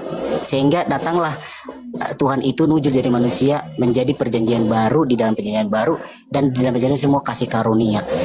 Yang saya bingungkan, apakah masih ada kaitannya? Kan itu Alkitab itu kan satu kesatuan yang utuh. Bagaimana saya harus menyikapi, memahami, belajar dari perjanjian lama kalau dikaitkan ke perjanjian baru, Bu Agatha? Terima kasih. Saya belum nangkep maksudnya. Begini Bu Agatha, kan di perjanjian, kan ada di Alkitab itu kan ada perjanjian lama, ada perjanjian baru. Nah, yang saya pernah pelajari, karena saya belajar otodidak begitu, saya nggak ada sumber untuk berbagi karena lingkungan saya kan, Bu Agatha udah tahu lah kan, semampu saya, sekuat saya dengan bahan-bahan yang saya miliki begitu kan, baik dari internet saya coba baca gitu. Dan yang paling sering saya berdiam diri di komal-komal ini gitu, karena lebih banyak di TikTok ya, saya lihat apologet itu yang lebih aksinya nyata gitu, karena kita bisa langsung dengar, kita bisa langsung berkomunikasi dua arah gitu. Nah, jadi yang saya tanyakan, saya masih bingung begitu, kenapa di perjanjian lama ada di perjanjian baru. Nah, saya sudah bisa terima dan di hati saya sudah clear bahwa memang Allah itu datang berupa manusia gitu ya, berupa manusia itu Yesus namanya, menjadi manusia yang menyelamatkan manusia itu dari kutuk dosa tadi gitu. Saya berdosa, semua berdosa, ayah ibu saya berdosa, adik saya berdosa, semua berdosa, lingkungan saya berdosa. Jadi butuh Yesus, dia Allah yang hidup, dia yang menjadi manusia. Nah, saya tanya, waktu di perjanjian lama Allah itu kepada manusia pada saat itu untuk menolong manusia dari dosa cacat, tidak bisa sempurna sehingga jadi manusia. Jadi saya bagaimana menyikapi kalau belajar di perjanjian lama begitu Bu Agatha? Kan belajarnya perjanjian baru Yesus tuh. Nah, narasi cacat ini apa sih? Kan di perjanjian lama itu Allah itu kan cacat untuk menyelamatkan manusia. Kan manusia itu kan tegar tengkuk, jatuh dalam dosa. Cacatnya gimana ini, maksudnya cacatnya gimana? Maksudnya gimana ya? Pemahaman saya mau dikoreksi sama Bu Agatha ya. Kan kenapa Tuhan Yesus datang begitu? Jadi Tuhan Yesus datang kan karena manusia pada zaman perjanjian lama itu tidak ada yang makin menjauh dari Tuhan, makin menjauh dari Allah. Cacatnya Tuhan itu di mananya maksudnya? Saya masih penasaran dengan diksi cacat Tuhan di perjanjian lama cacat. Maksudnya gimana? Maksud saya bukan Tuhannya yang cacat Bu Agatha. Apa tuh? Bukan Allahnya yang cacat. Maksudnya cara Allah itu untuk menyelamatkan manusianya begitu. Cacatnya di mana? Kan sehingga Allah itu sendiri menjadi manusia. Di perjanjian lama Allah jadi manusia loh. Iya. Di perjanjian baru kan Allah jadi manusia. Tapi kan nggak menembus, kan tidak kasih karunia pada perjanjian lama seperti yang saya baca dan saya dengar Bu Agatha. Tidak kasih karunia. Lalu iya, apakah Allah di perjanjian lama itu membantai terus? Loh, kalau Allah itu tidak mengasihi bangsa Israel yang terus membelakangi Allah, terus di mana dikatakan cacatnya? Kalau begitu harusnya orang Israel itu sudah hancur. Nah, itu dia yang saya mau tanya. Perjanjian lama, makanya saya tanya, ini cacatnya di mana? Saya bertanya sama Bu Agatha, jangan saya dikoreksi. Iya, gitu. diksi yang Terus, mengatakan cacat ini siapa gitu loh. nah itu dia, saya bacakan dari beberapa sumber dan makanya saya tidak cukup kuat untuk memahami ini sendiri begitu Bu Agatha. Makanya saya tanya. Gini bang, belajar Alkitab Anda dari mana? Sumber apa yang mengatakan Allah Ada di Perjanjian Lama? ada buku-buku juga, ada juga bentuk buku e-book digital saya baca, tapi yang terpercaya. Tapi saya kurang memahami sebenarnya apa namanya bahasa yang disampaikan. Mungkin saya membacanya secara harfiah ya. Cacat dalam artian cacat, saya sebenarnya nggak berani mengatakan Allah cacat, Allah nggak pernah cacat. Gitu. Cuma yang saya kaitkan, sehingga saya juga untuk mempelajari firman Tuhan dalam Alkitab itu supaya bisa sejajar gitu. Saya takut kalau baca Perjanjian Lama saya bingung, nanti Perjanjian Baru saya baca, padahal seharusnya harus baca juga Perjanjian Lama begitu. Itu yang saya tanyakan, makanya saya cari tahu tentang firman Tuhan, tentang Alkitab begitu, tentang Perjanjian Lama dan Perjanjian Baru gitu. Saya dapatkan informasinya kalau di Perjanjian Lama itu Allah itu gagal untuk membuat manusia itu bertobat begitu. Begitulah bahasa simpelnya ya. Bisa dikoreksi dan diluruskan sama Bu Agatha. Sehingga Allah itu menyatakan dirinya jadi manusia begitu untuk menebus manusia-manusia yang sudah semakin jauh dari Allah itu sendiri begitu. Saya kurang clear mengenai hal ini supaya bisa disimplified sama Bu Agatha. Yang pertama, kalau Anda mengatakan Perjanjian Lama itu cacat, nggak apa-apa kita sebut cacat. Tapi maksud cacat dari sini adalah kenapa perjanjian itu disebut cacat? Ketika perjanjian itu tidak dilaksanakan kedua belah pihak, tentu perjanjian itu disebut cacat. Sampai sini paham? Ya, paham. Kenapa ada narasi demikian? Ya, kenapa Rasul Paulus pun menerangkan demikian? Karena namanya perjanjian harus dilakukan kedua belah pihak. Dan di Perjanjian Lama memang benar bangsa Israel itu dia tidak menggenapi atau tidak memenuhi perjanjian yang sudah diadakan ya oleh Abraham dengan Allah. Oleh Abraham dengan keturunannya kepada Allah. Kenapa Rasul Paulus mengatakan demikian? Seandainya perjanjian yang pertama itu tidak bercela, maksudnya sih sebenarnya bercela ya, bukan cacat. Ini kata cacat ini kurang relevan, tapi bercela. Ya, bercela. Ya, seandainya perjanjian yang pertama itu tidak bercela, tentu tidak akan ada perjanjian kedua. Ini merujuk kepada Yeremia 31 ayat 31 dan 32. Ya, saya bacakan dulu ya, nanti dicatat Pak. Jadi di perjanjian saya mulai lebih mendalami gitu sebenarnya saya pengen belajar mendalami supaya jangan saya keliru. Ya. Di dalam Yeremia 31 ayat 31 dikatakan seperti ini. Ya, kenapa dikatakan perjanjian itu bercela? Ya karena ini. Yeremia 31 ayat 31. Sesungguhnya akan datang waktunya, demikian firman Tuhan. Aku akan mengadakan perjanjian yang baru dengan kaum Yehuda, kaum Israel dan kaum Yehuda. Bukan seperti perjanjian yang kuikat dengan nenek moyang mereka, ini Abraham. Ya, pada waktu aku memegang tangan mereka dan membawa mereka keluar dari tanah Mesir. Perjanjianku itu mereka ingkari meskipun aku menjadi Tuhan atas mereka. Demikian firman Tuhan. Jadi yang dimaksudkan seolah-olah perjanjian ini bercela atau cacat sehingga adalah perjanjian yang baru karena bangsa Israel sendiri tidak mampu melakukan seluruh Taurat itu. Kan dikatakan mereka mengingkari janjinya. Apa perjanjiannya itu? Yaitu mereka melakukan Taurat itu. Nah, sehingga ketidakmampuan bangsa Israel dalam melakukan seluruh Taurat itu dianggap bercela. Kenapa? Karena bangsa Israel tidak mampu.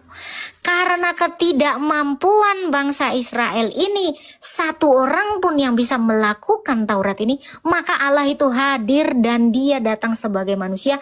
Dialah satu-satunya yang mampu menaklukkan seluruh perjanjian itu atau hukum Taurat itu. Galatia 4 ayat 4. Setelah genap waktunya, Allah mengutus anaknya yang lahir dari Maria dan takluk terhadap Taurat. Makanya kenapa? Jadi Allah mengatakan itu sebagai celah begitu Kak Agatha? Perjanjian itu bercela karena namanya perjanjian kan ada dua belah pihak nih. Betul. Bangsa Israel dan Allah. Bangsa Israel ini, kenapa perjanjian ini bercacat atau bercela? Karena ketidakmampuan bangsa Israel dalam melakukan atau menggenapi perjanjian itu. Sehingga Allah itu datang dalam rupa manusia dan perjanjian itu, hukum Taurat itu semua digenapi oleh Yesus Kristus. Ini juga ada dalilnya. Aku datang bukan meniadakan Taurat, melainkan untuk melakukannya atau menggenapinya. Dan ini kan sudah dinubuatkan di dalam Yeremia 31 ayat 31 sampai 32. Iya, itu udah pernah saya dengar, ada nubuat katanya, di nubuat ya. Iya. Jadi perjanjian itu. Kalau begitu Kak Agatha, maafkan saya misalnya ini cara berpikir saya yang masih mentah ya. Allah, karena tadi Kak Agatha mengambil semacam sebuah cara berpikirnya itu kalau perjanjian itu kedua belah pihak harus terpenuhi. Iya, perjanjian itu dianggap sempurna kalau keduanya memenuhi. Kalau tidak dilakukan, yaitu namanya cacat. Nah, jadi perjanjian yang tidak bercacat itu ketika Yesus datang dalam rupa manusia, satu-satunya yang bisa memenuhi perjanjian semua itu. Oke. Tapi di dalam Alkitab saya baca kan Kak Agatha, saya agak bingung juga bahwa Allah itu berkuasa dan dia tidak berubah dari dulu sampai selamanya begitu. Allah tidak berubah. Iya, Allah itu tidak berubah dari dulu sampai selamanya begitu. Saya coba kaitkan kenapa Allah menganggap itu sebuah perjanjian yang sudah rusak antara dia dengan manusianya, dengan ciptaannya. Berubahnya di mana? Membuat perjanjian yang baru. Oke. Saya tanya, Allah tidak berubah kan? Ini perjanjian lama. Ini perjanjian baru. Lama tetap lama, baru tetap baru. Apakah lama berubah jadi baru atau baru berubah jadi lama? Karena kalau berubah, ini yang lama hilang jadi ini. Ini baru namanya berubah. Tapi yang baru tetap ada, yang lama tetap ada. Sorry, kebalik. Yang lama tetap ada, yang baru tetap ada. Di mana berubahnya? Allah tetap tidak berubah. Demikian perjanjiannya. Kan Yesus bilang, aku datang bukan untuk meniadakan. Kan tadi nih, kalau berubah artinya satu yang tiada. Ini perjanjian lama tiada. Maka menjadi yang ini aja. Adakah Tuhan Yesus meniadakan Taurat?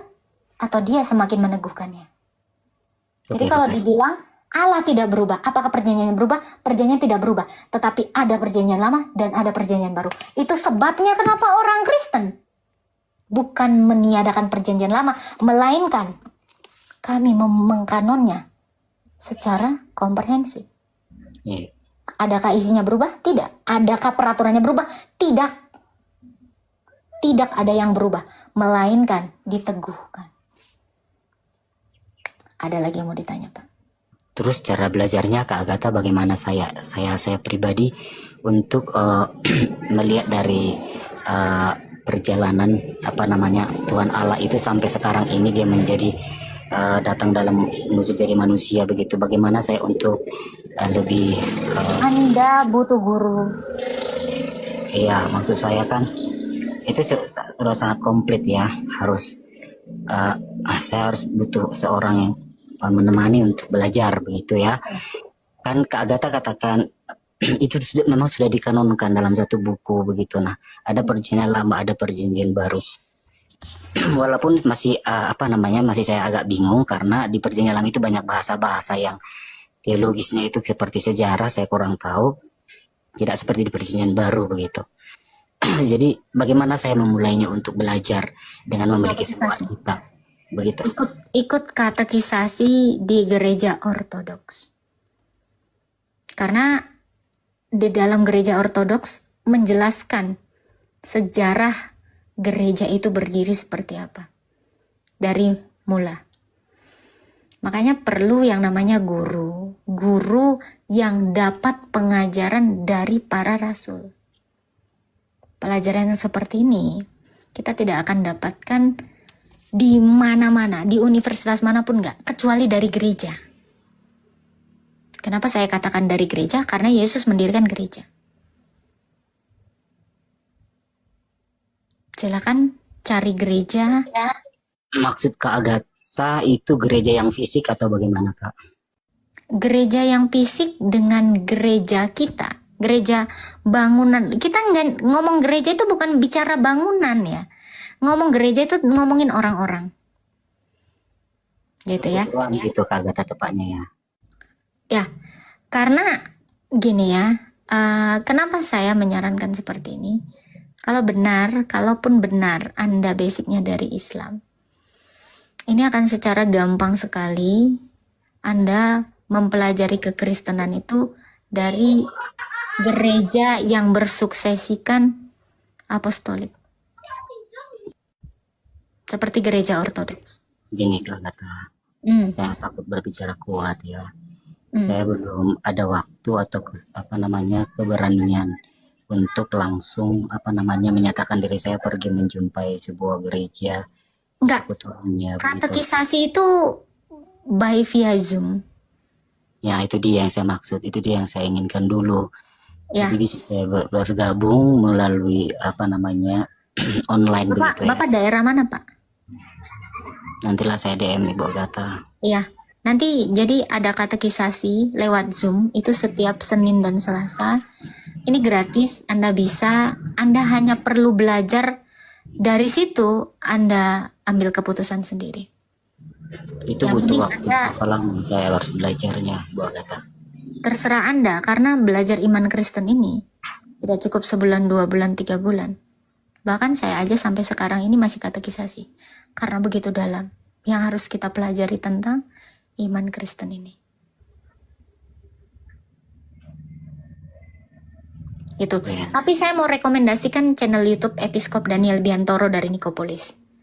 Anda Ya, cari, saya pernah lihat itu di YouTube. tonton aja semua videonya. Anda nanya nanti sejarah gereja, apapun nanti Anda cari aja di source-nya, apa yang mau Anda cari itu keluar semua. Videonya ada ribuan. Anda bisa nontonnya. Saya mulai dari mana channel judul-judulnya yang saya Judulnya Sejarah Gereja. Atau Siapakah Yesus? Anda boleh. Iya. Ya, channelnya itu ini ya, Episkop. Bisa nanti Ibu DM kan saya. Bisa. Ya. Nanti saya salah ketik. Iya Bu Agatha, terima kasih banyak untuk. Ini saya ketik di bawah itu Pak. Yang oke AM itu saya. Ya. Episkop Daniel Biantoro. Dari Nikopolis ya. Dari Nikopolis. Sebentar saya screenshot. Oke Bu Agatha yang baik hati, terima kasih banyak untuk waktunya untuk saya. Saya sebenarnya memberanikan diri karena kondisi saya terkondisi dalam keadaan aman begitu, terkendali, maka saya berani berbicara gitu. Saya sendiri soalnya pas di sini, kalau rame-rame saya nggak berani ya. Ya, Tuhan berkati Jujur, kau. ya saya belum bisa berani mengatakan gini-gini nggak gitu, biarlah saya mengalir begitu. Sudah berapa bulan ini saya terus terngiang-ngiang gitu, ajaran Yesus itu gimana ya, kok sebenarnya bagus ya gitu-gitu dalam hati saya setiap saya tertidur gitu sih. Makanya saya coba baca-baca, coba pelajari gitu. Walaupun begitu saya tetap melakukan ibadah saya gitu Kak Agatha. Jadi saya mau lihat begitu, Yesus itu berkuasa. Kalau Yesus itu memilih saya, tentu saya akan akan ke dia begitu. Karena memang saya ada semacam kayak dibilang rindu gitu, apa sih kalau orang Kristen bilang ada kerinduan katanya gitu. Itu rupanya kerinduan itu ya gitu. Ya saya cobalah belajarnya bagaimana nanti saya bisa lebih lega, lebih bebas begitu. Kalau memang sudah 100% itu Yesus itu memang dalam diri saya, ya itu akan terbukti sesuai apa yang dikatakan dalam Alkitab ini selama ini yang seperti dibicarakan oleh para apologet itu gitu. Kak Agatha. Ya. Tuhan berkati Pak. Nah, semangat ya Pak ya. Salam. Oke. Ini ada yang bilang, jangan terkecoh, itu oten nyamar muslim. Nggak masalah. Nggak masalah untuk itu. Kamu mau bilang apapun, nggak masalah. Oke? Saya tetap memberitakan firman Tuhan, mau dia dalam keadaan ingin menipu atau tidak, itu tidak masalah bagi saya. Nggak masalah. Tapi tetap yang mau saya edukasi kan orang semua yang di bawah ini. Gitu. Mau ada yang pura-pura Kristen boleh, pura-pura Islam boleh. Tidak menyurutkan tujuan saya membuka komal ini. Gitu loh. Ya, santai aja, santai bro. Oke. Tanyakan lagi ya. Kan di dalam Alkitab juga ada, tidak masalah Injil itu mau diberitakan sekalipun kalian dengan cara yang tidak benar gitu. Yang penting Injil diberitakan.